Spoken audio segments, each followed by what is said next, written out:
कि द्वंद्व का त्याग परिग्रह त्यागियों के लिए आवश्यक है।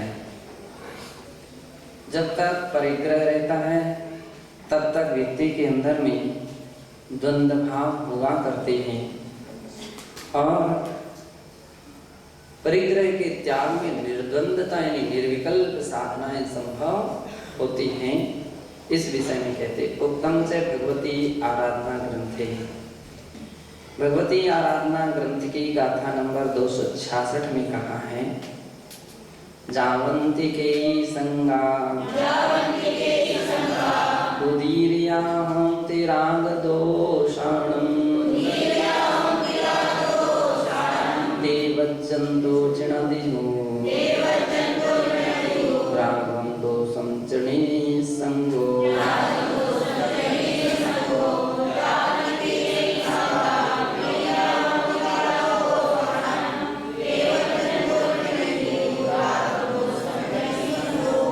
जावंती कई संगा, जितने भी कोई भी संग यानी परिग्रह होते हैं वो उदीर्यांति राग दोषाणम, वे राग दोषाणम उदीर्या राग दोषों को उत्पन्न करने वाले होते हैं, राग दोष को बढ़ाने वाले होते हैं। ते वज्जन्तो जिणदि हो, और जो उन परिग्रह का त्याग कर देते हैं, परिग्रह को छोड़ देते हैं, वे रागत दोषं से जिणदि रागत द्वेष को जीतते हैं और निस्संग और अंत में जाकर के निस्संग हो जाते हैं, अथवा निस्संग होते हुए वे राग द्वेष को जीत लेते हैं। किंचे द्वंद्वं कलह युग्मयोः, यहाँ द्वंद्व शब्द जो है कलह और युग्म यानी जोड़े के अर्थ में आता है। क्या बना द्वंद्व हो गया उनमें, तो बड़े बड़े द्वंद्वी हैं, द्वंद्वी यानी झगड़ालू हैं, तो कलह के अर्थ में आता है द्वंद्व शब्द, और दूसरा युग्म दो के अर्थ में आता है कि द्वंद्व समास जो होता है माता से पिता से मात पितरौ, है ना, मात पितरौ, रामश्च लक्ष्मणश्च राम लक्ष्मणौ, इस प्रकार से द्वंद्व समास जो हुआ करता है तो दो के योग में होता है, दो के अर्थ में हुआ करता है। तो एक तो द्वंद्व कलह के अर्थ में आता है और दूसरा द्वंद्व दो के अर्थ में आता है। इति कोशकारो उक्त्याः निर्द्वंद्व पदस्य दो अर्थो संभवता। इस प्रकार से कोशकारों ने, जिन्होंने शब्दकोश आदि लिखे उन्होंने निर्द्वंद्व पद के दो अर्थ संभावित किए हैं। कलह रहितः, दाम्पत्य रहितः, दूसरे अर्थ है ना। तो निर्द्वंद्व क्या होता है, द्वंद्व का तो एक निर्द्वंद्व पद का अर्थ क्या है, तो निर्द्वंद्व पद का अर्थ है, शब्द का कोशकारों ने कहा कि पहला अर्थ है कलह रहित। अब जिनके अंदर में द्वंद्व भाव समाप्त हो गए, राग देश लड़ाई झगड़े ये सब समाप्त हो गए हैं, व्यक्ति निर्द्वंद कहे जाते हैं, निर्द्वंद प्रकृति के हैं। इनके अंदर में किसी प्रकार का राग देश नहीं होता, कभी लड़ते झगड़ते नहीं देखा, इनको कभी किसी प्रकार की बातचीत करते हुए मतलब उत्तेजित बातचीत या क्रोध रोष में बात करते हुए कभी नहीं देखा, जवाब सवाल करते हुए नहीं देखा। ऐसे महापुरुष हुआ करते हैं, निर्द्वंद प्रकृति के हैं, है ना।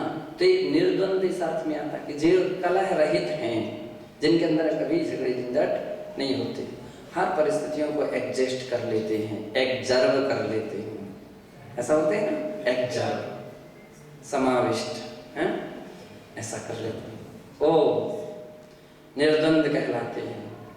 और कुछ ऐसे लोग रहते हैं निरंतर राग देश में ही फंसे रहते हैं, राग देश में जब देखो उनके चेहरे फूले फूले रहते हैं, चेहरे बिगड़े बिगड़े रहते हैं। किसमें आप ऐसे क्यों भाव रखते हो?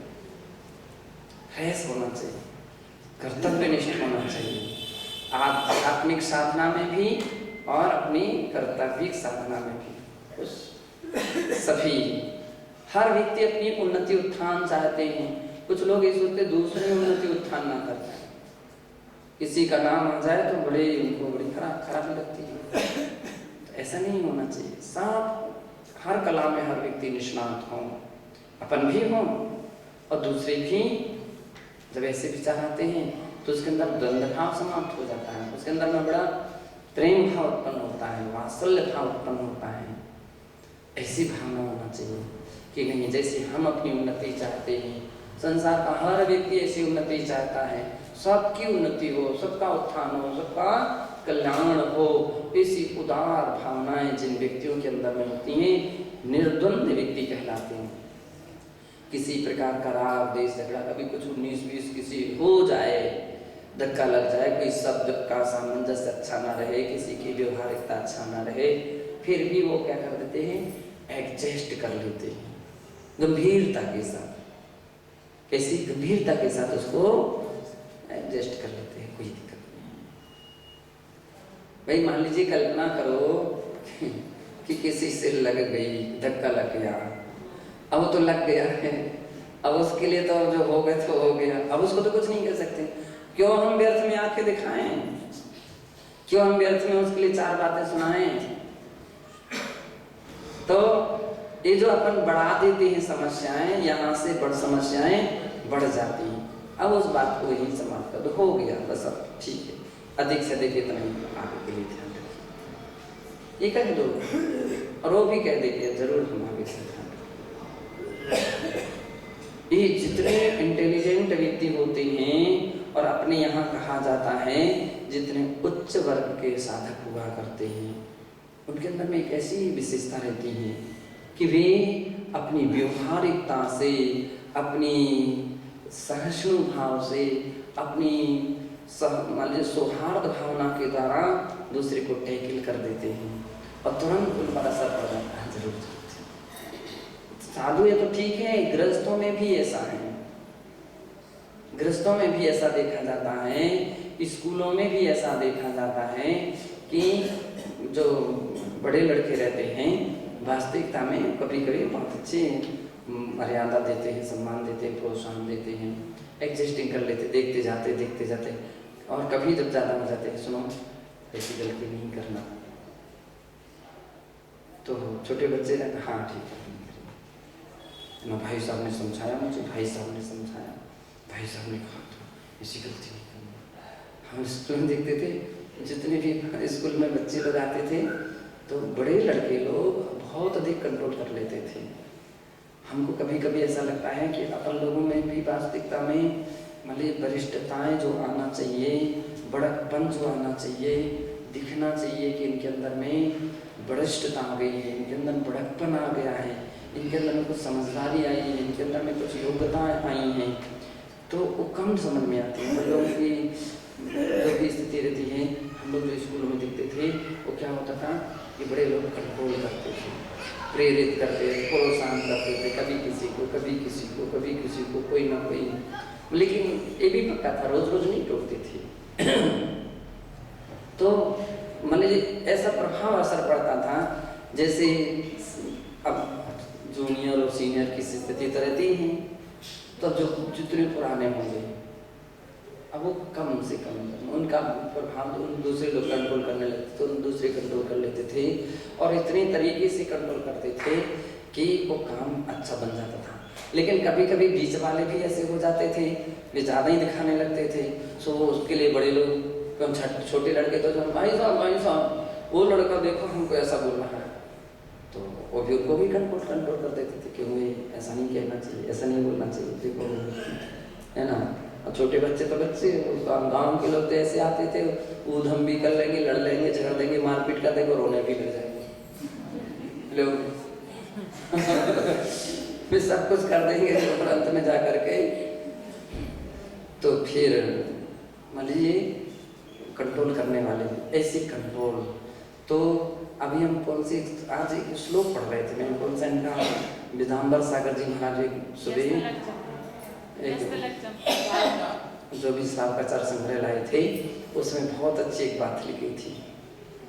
एक अकेला व्यक्ति सोचे कि हम अकेले ही धर्म की धुरा को संभाले हुए हैं, हम अकेले ही धर्म या चला रहे हैं, ये गलत है। एक नहीं है, इसमें सबका अपना अपना साथ सहयोग रहता है। तो ये अपन देख रहे हैं ना, किसी ना किसी रूप में आते हो, किसी ना किसी रूप में। इसलिए वे साधु हैं। मूलाचार में कहा जो संग सेवा में कुशल रहते हैं, संग सेवा में प्रयत्नशील रहते हैं, साधु कहलाते हैं। समाधि के साधक हैं। और जो संग सेवा में उदास रहते हैं बोले असमाधि के स्थान, असमाधि के। तो वरिष्ठ लोगों में जब बड़कपन आने लगता है तो उनके अंदर में जिम्मेदारियां झलकती हैं। कैसे हम उनके लिए प्रेरित करें, कैसे हम दूसरे के लिए अच्छी बात बतलाएं, कैसे हम उनके लिए अच्छी तरह से बैठने की बात करें, कैसे हम आगे कोई हो रहा कोई पीछे हो रहा है, कैसे हम आइडिया दे दें कि उनको एहसास ना हो, मतलब उनको ज़्यादा एहसास भी ना हो तो आपकी बात पर प्रभाव पड़े, है ना। तो इस तरीके की विद्याएं हैं, एक प्रकार की कलाएं हैं। तो ऐसी कलाएं आमतौर पर व्यक्ति के अंदर में जब हम लोग देखते थे तो स्तर बढ़ते हैं।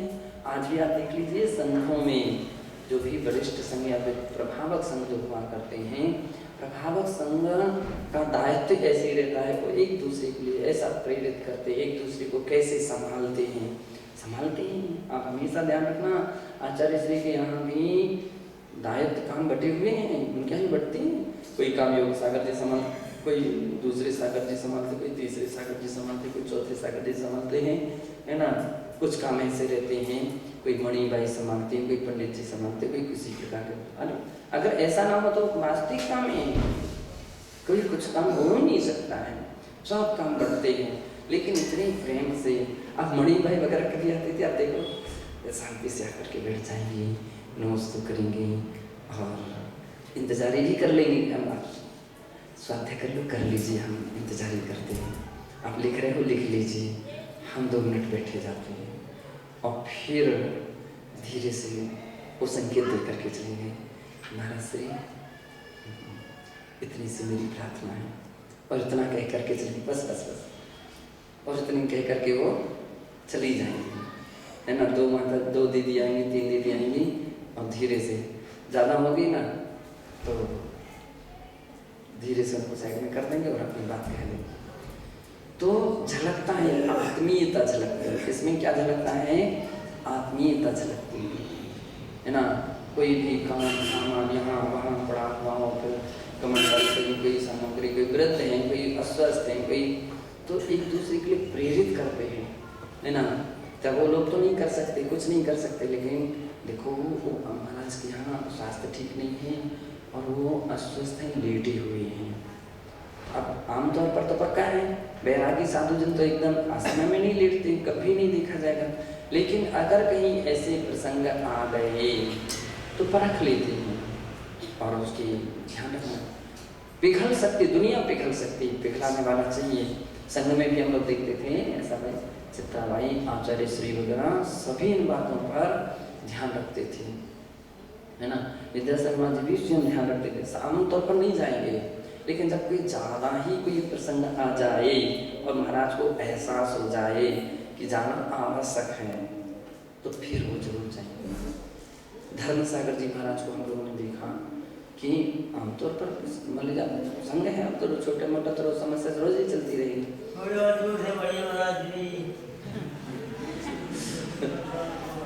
तो वहाँ पर देखते थे तो एक बार क्या हुआ, हमको बुखार आ गया, ठंडी लग रही थी और वो मलेरिया बुखार रहता ना, ठंडी दे करके आता है। तब इतनी ठंडी लगती है कि सारा हाथ पैर धूसती हैं, चटाई पर चटाई, भले उसका कितना वजन लगने लग जाए लेकिन ठंडी शांत नहीं होती। तो हमारा एक ब्रह्मचारी थे, वो बूढ़े पुराने हमारे साथ में थे, सुंदर लाल जी, चोखे लाल जी, बूढ़ा हो गया। तो उन्होंने चटाई पर चटाई और उन्होंने एक और उड़ाते, इनकी उनकी चटाई, उनकी ऊंचाई, जितने भी उस कमरे में चटाई होंगी सारी चटाई हमारे लिए उड़ाती होंगी। और अभी ठंडी लग रही, घास डाल दिया, अब वो कितना ऐसा बन गया होगा अभी तो मुझको पता नहीं, लेकिन बाद में मालूम चला धर्मसागर जी महाराज को कि महाराज को बुखार आ गया। तो धर्मसागर जी महाराज आए हमारे कमरे में। अब उस समय तो कोई धर्मसागर महाराज क्या, तो बेचारे वास्तविकता में कोई जो गर्मान सम्मान वगैरह होना चाहिए था ना, अब लोग अनपढ़ मतलब ज़्यादा कुछ बिरले ही थे, संस्कार कुछ नहीं। हाँ बेचारे अकेले ही आ गए। अब वो कमरा में मतलब वो भी वो लोग ब्रह्मचारी लोग क्या कर गए, कमरा बंद करके क्या होंगे, दरवाजे में हवा ना आए, ठंडी के मौसम भी रहता था। महाराज आए होंगे, ओ महाराज, शास्त्री महाराज, मुझको शास्त्री महाराज या पंडित महाराज ऐसे शब्दों से बुलाते थे।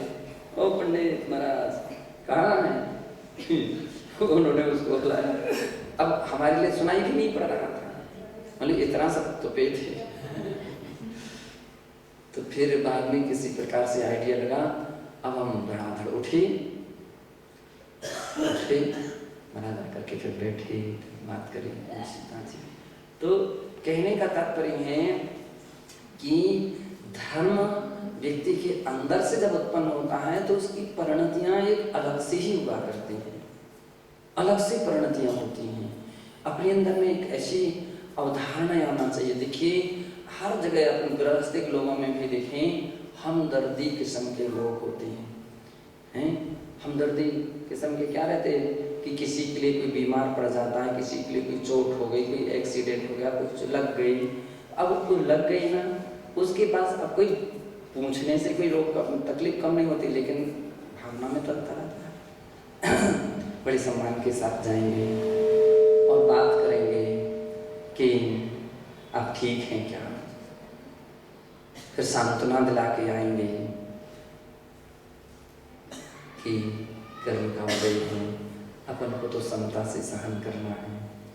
आप तो बड़े साहसी हैं, इतनी सहन कर लेते हैं।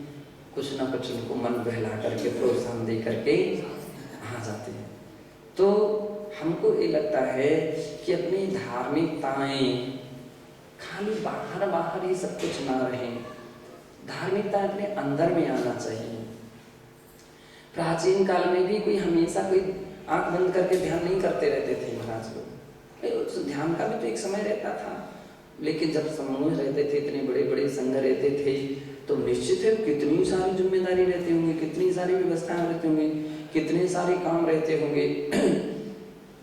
तो सबको एक दूसरे को प्रेरित करना, प्रोत्साहन करना, संभालना, देखना, परखना, है ना, ये सारे काम बड़ी जिम्मेदारी से आत्मीयता के साथ किए जाते हैं। कुछ काम ऐसे रहते हैं, काम तो महत्वपूर्ण रहते हैं, लेकिन सामने वाले पर भी हमको देखना पड़ता है, दृष्टि रखना चाहिए। किसी का काम है, अपन कर रहे हैं, करते हैं, लेकिन इस बात पर संभल करके चलते हैं कि देखने वाले कौन कैसे हैं। अच्छे किस्म के भी लोग हो सकते हैं, गलत किस्म के भी हो सकते हैं। तो उस मौके पर आम तौर पर स्थिति रहती है, उस समय कंट्रोल कर दिया जाता है कि इस समय और कोई दूसरे व्यक्ति भीड़ ना जमाए, अनावश्यक ना है। मोबाइल का जमाना है, तुरंत से यार चट चट, जो समझते नहीं है उनको बड़ी खुशी होती है, अरे हमारी फोटो खींच गई। जो समझदार नहीं है ना, लेकिन उनको ये पता नहीं है कि फोटो तो खींची है, लेकिन ये फोटो तुम्हारे लिए पसीना निकाल देगी, ये फोटो भी तुम्हारा पसीना निकाल सकती है ना। तो इस बात के लिए भी परखना चाहिए कि किस समय की कौन से काम होना चाहिए। तो जैसे अपन लोग, महाराज ने ब्रेक लगाया, अरे भाई ये क्या करते हो, कुछ काम ऐसे होते हैं जो श्रावकाधीन, आप श्रावकों को बैठा लो, आप खिंचाते रहो, कोई दिक्कत नहीं, लेकिन काम सही करो। पहले 4 दिन काम करना सीख लो, फिर 5वें दिन तुम लोग सब अपने फोटो खिंचा लेना, कोई परेशानी नहीं। सीखना चाहिए और करना चाहिए, सब श्रावकों का काम है। लेकिन इतना अपन दूर हो जाएंगे, अपन अलिप्त हो जाएंगे। दूसरी बात ये अपन को स्थितियां होना चाहिए, ये भी अपन को ध्यान रखना चाहिए कि कोई काम श्रावक के अधीन भी छोड़ देते हैं, लेकिन वो समय पर कर रहा है कि नहीं कर रहा है। अपन 100% लगाम नहीं छोड़ते हैं, अंत में जाकर के इसका भी ध्यान रखते हैं कि वो हो रहा है कि नहीं हो रहा, ठीक हो रहा है कि नहीं हो रहा, गलत हो रहा है, नहीं तो कहीं के कहीं पंख, कहीं के कहीं छील छाल कर रख दे, और बाद में जिनके पीछे वो बोले हमको ये नहीं चाहिए, हमने कोई खराब कर दी, हमारी ये हो गई।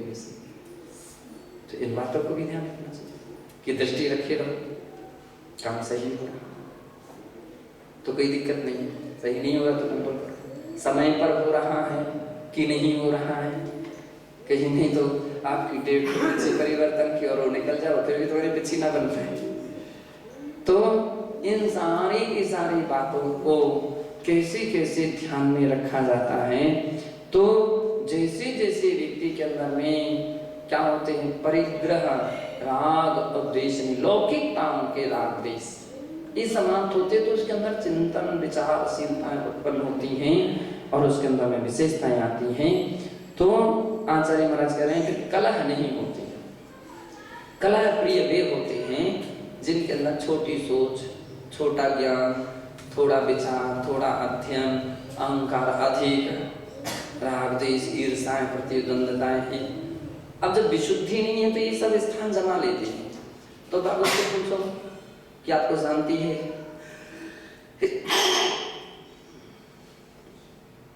वो जब भी दिखेगा अशांत दिखेगा। लेकिन जो अच्छी प्रकृति के रहते हैं, आत्मविशुद्धियां जिनकी रहती हैं, वो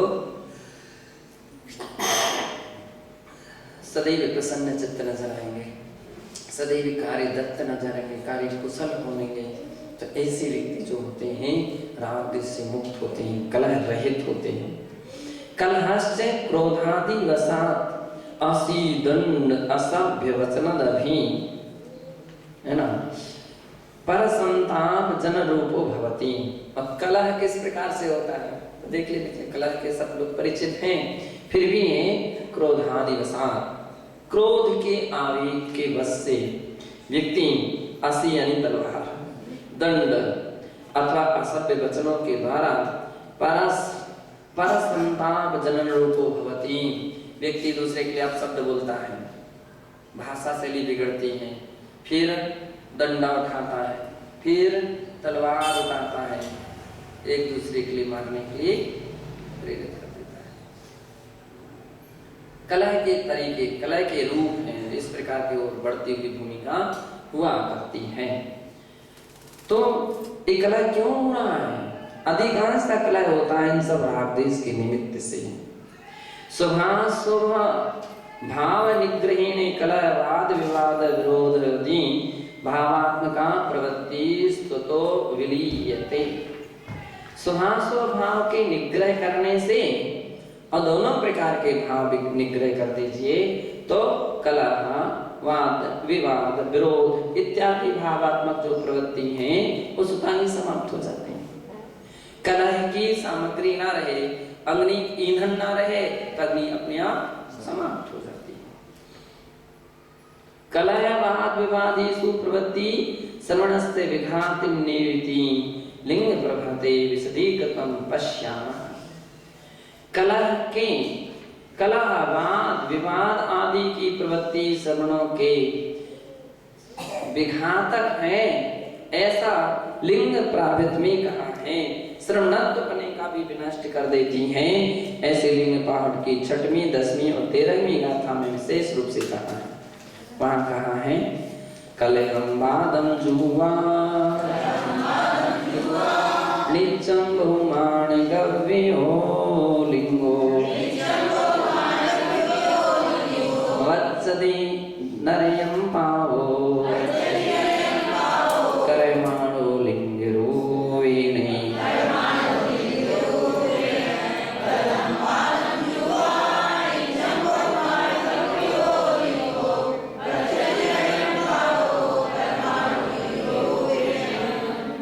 कल हम जो मुनि लिंग का धारक होकर के भी निरंतर बहुमान गव्यो, बहु अभिमान से गर्वित रहता है, अभिमान से गर्वित। कुछ लोग तो दूसरों को तो कंट्रोल करते हो, दूसरे उनके ऊपर कंट्रोल करे ना तो उनके लिए परेशानी खड़ी होती है।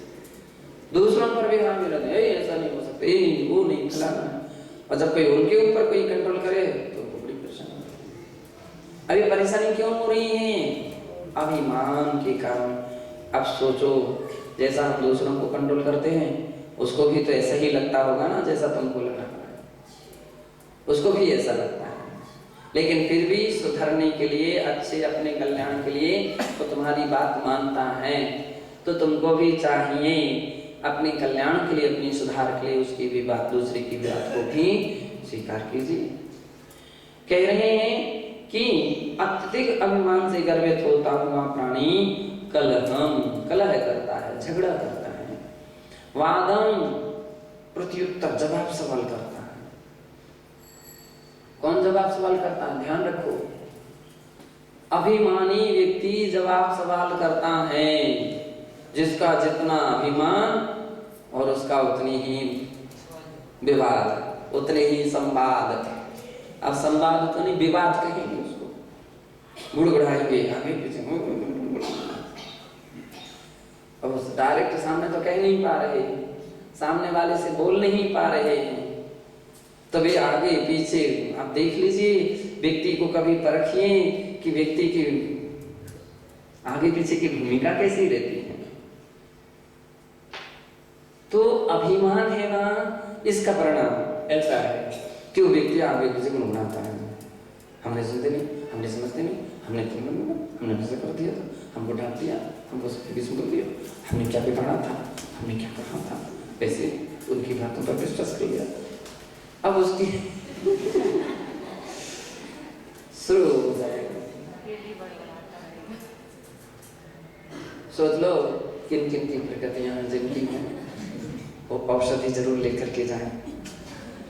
रोग की दवाई होना चाहिए और इलाज होना ही चाहिए, दवाई लेकर के जरूर जाएं।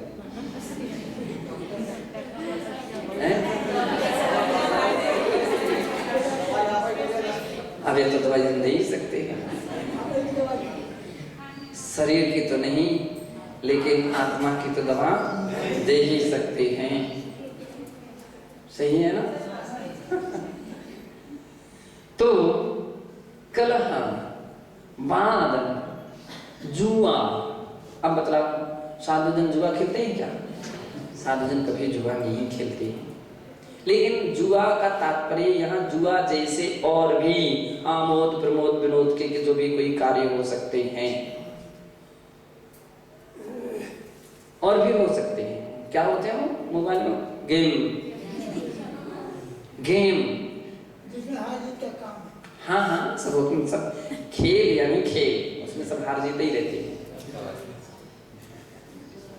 कोई व्यक्ति बैठ जाए अगल बगल में, नहीं बैठने नहीं देंगे। हमारे कमरे में अगर कोई सोचे, बच्चे कोई आ जाए और सोचे कि हम अपने वापस 2 जने बैठे जब तक, मतलब चलो उठो यहाँ से, हटा देते।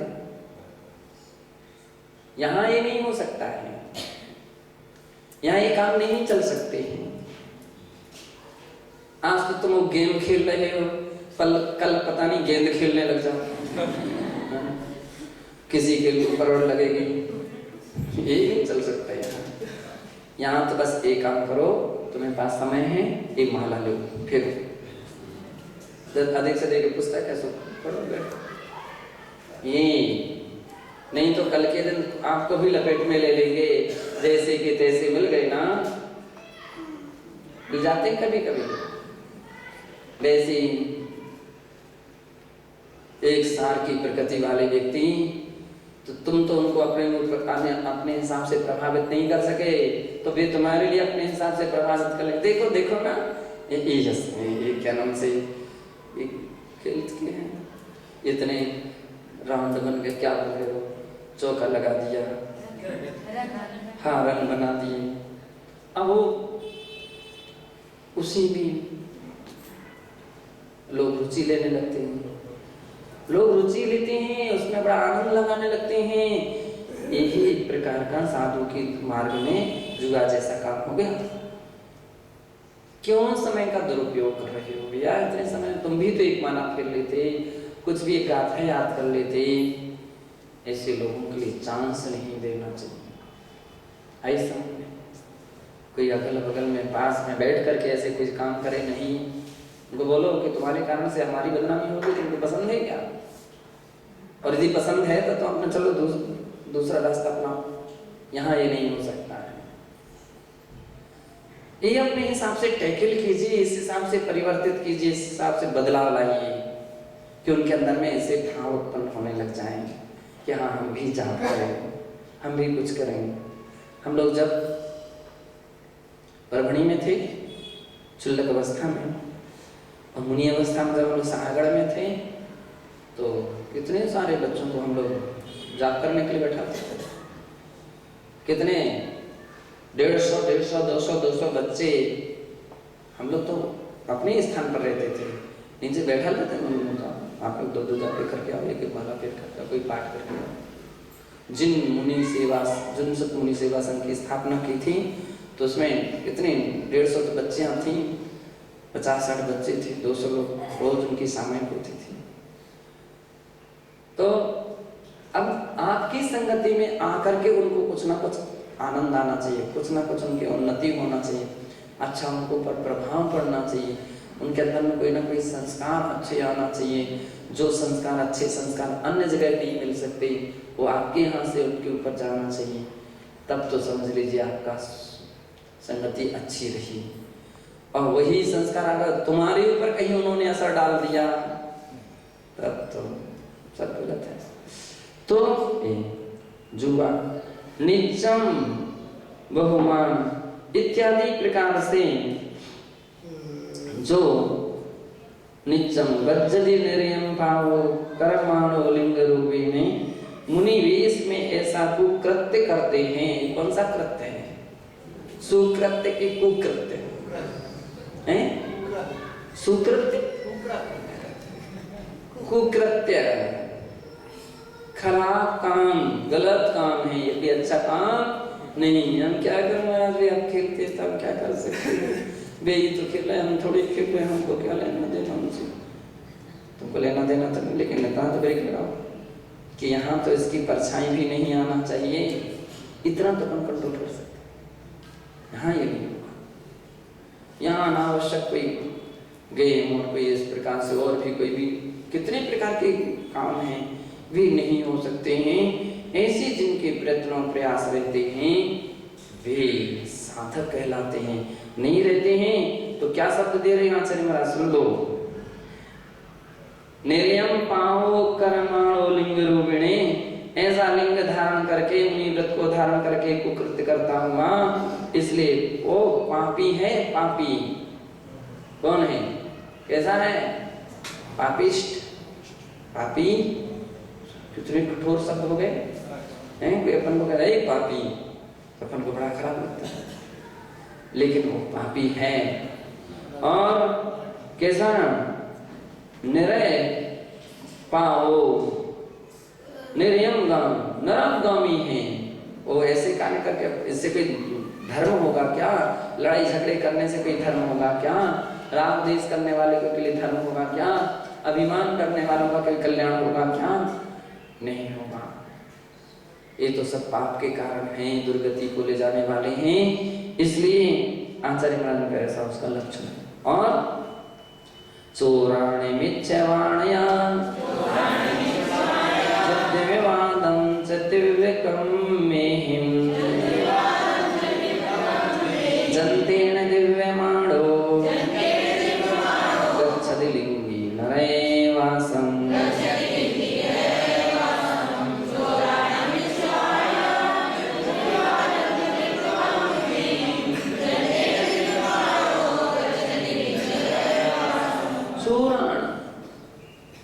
जो लिंगी मुनि व्रत को धारण करके भी क्या करता है? चोरों को और मिच्छवाण, मिथ्या बोलने वालों को, झूठ बोलने वालों के द्वारा किए जाने वाले युद्ध विवादम तीव्र कर्मेहिम, युद्ध विवाद तीव्र कर्म, तीव्र कर्म नहीं हिंसादि कर्म, इनसे और जनतेना दिव्यमाणो, यंत्र यानी चौपड़ आदि से पीड़ा करता है, वह भी नरैवास, नरक को प्राप्त होता है। झूठ बोलता और अपन स्थान दे उसको, झूठ बोलने के लिए स्थान नहीं। अगर स्थान देते गए तो आज इतना बोला, कल इतना बोलेगा, परसों इतना बोलेगा। ब्रेक लगाइए तुरंत। ये संस्कार इस धर्म के नहीं है।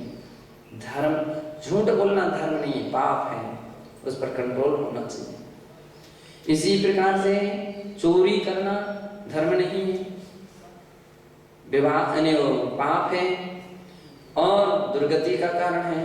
कोई चोरी करता है, आप उसको समझाइए, है ना, आप उसको आइडिया दीजिए, संस्कार दीजिए कि भाई ऐसा काम मत करो कि जिसे दूसरों को छिपाना पड़े, और तो क्या गुरु से भी छिपाना पड़े।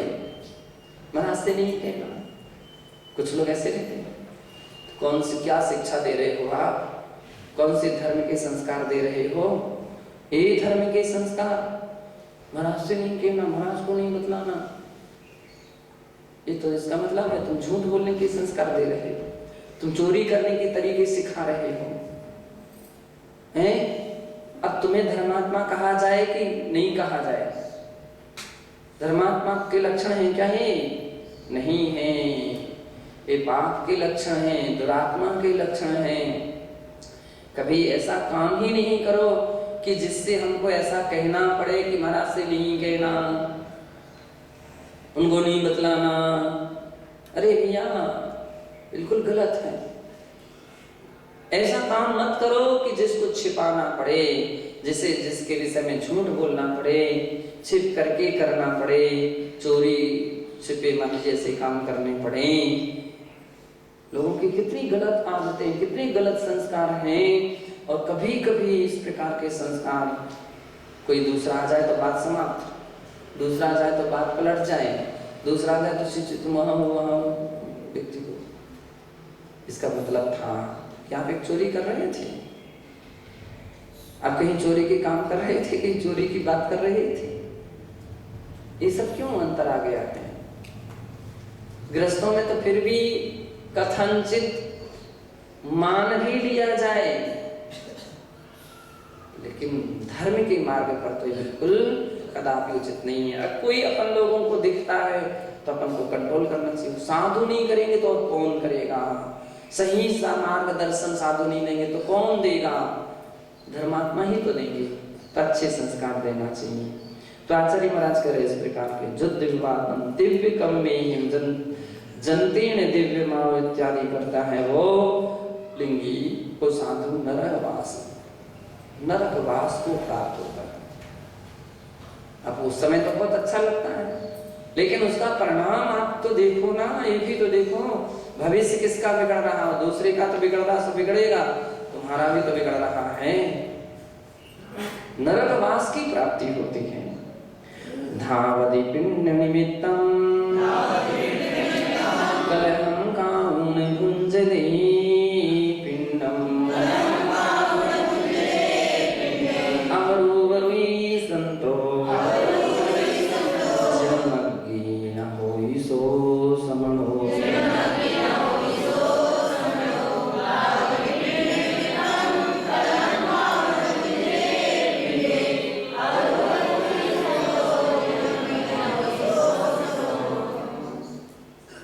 पिंड निमित्तम धावति, पिंड यानी भोजन के लिए, ग्रास के लिए दौड़ रहे। जिन लोगों की आसक्ति भाव रहते हैं, आप देख लीजिए, उनके झलकता है। किसी घर में आपके 3-3, 4, 2-2, 3-3 आहार हो रहे हैं और किसी के यहाँ एक भी बार नहीं हो पा रहे हैं। ये सब क्यों अंतर दिख रहा है? क्यों दिख रहा है अंतर? आप तो साधु हैं, आपकी ऊंची दृष्टि है, आपकी ऊंचा सोच है, आपके लिए तो सभी समान हैं, गोचरी वृत्ति है। मालूम चला कि आप एक चौके में 2 बार गए, 3 बार गए और दूसरे चौके में एक भी बार नहीं गए।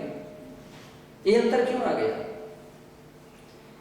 आचार्य गण सब बातों का ध्यान रखते हैं।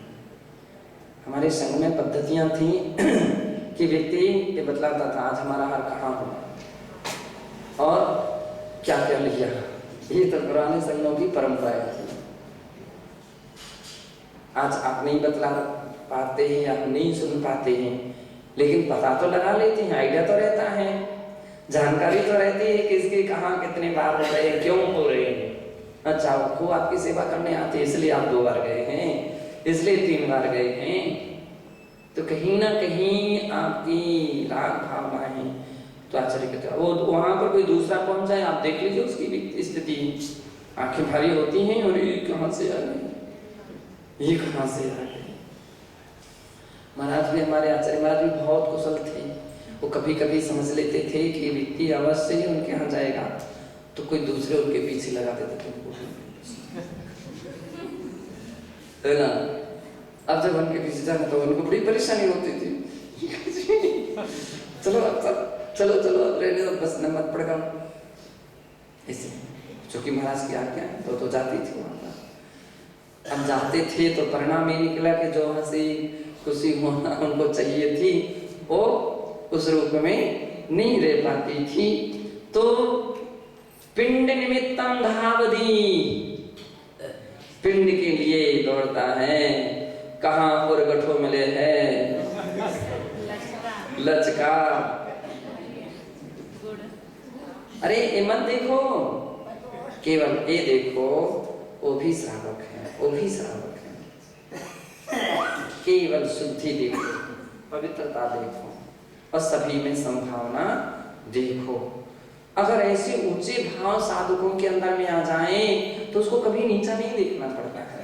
लेकिन जिसके अंदर में नहीं आती तो आप देखो कभी जब अब जिनके 2 बार 3 बार कहीं आहार हो गए हो, प्रकट आ गया, अब उनको बड़ी संकोच लगती है, गिनती हमेरी आ रही, हमेरे ऊपर तो नहीं सारी बात आ गई है, गाथा कुंद कुंद स्वामी, हाँ तो मेरे ऊपर लिखी गई है। किसके ऊपर लिखी गई? आपके ऊपर ही लिखी गई। आप जैसी प्रवृत्ति हो, फिर भी कितने आचार्य कृपालु थे कि जानते थे कि तुम ऐसे होगे, अब पढ़ करके तो समझ जाओ, अब उसका सुधार कर लीजिए।